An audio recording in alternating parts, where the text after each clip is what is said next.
Ahead of World AIDS Day, 1st December, of course, a new report by Unaids shows that the world can meet the agreed goal of ending AIDS as a public health threat by 2030, but only if leaders protect the human rights of everyone by living with AIDS and at risk of HIV. And our reporter, Mamadi Baro, again has the details.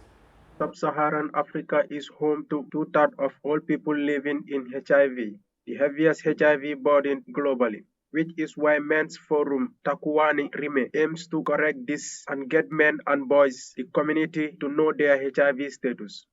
HIV treatment, when taken regularly, keeps the virus at bay and a person can live a long and healthy life. Gender-based violence, multiple sex partners, and irregular use of condoms significantly increase the risk of acquiring HIV.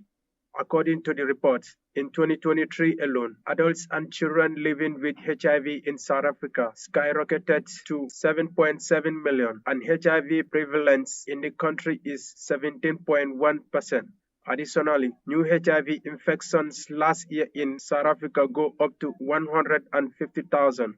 Meanwhile, in Indonesia, Hadi Timotheus is a former user of drugs. He acquired HIV in 2004 by sharing needles while injecting drugs. At the time, he had no will to live, but HIV treatment and Narcotic Anonymous helped him feel better.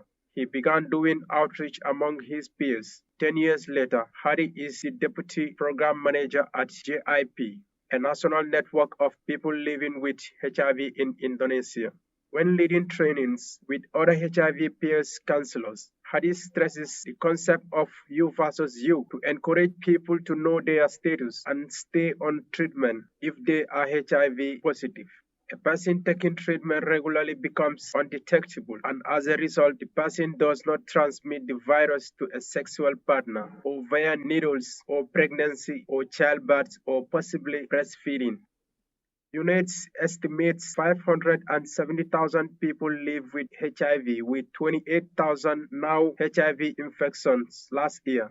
New HIV infections have fallen 47% since 2010 in Indonesia. However, the epidemic predominantly impacts key populations, such as people who inject drugs and men who have sex with fellow men. Reporting for Eyeafrica News, I am Mamadi Baro.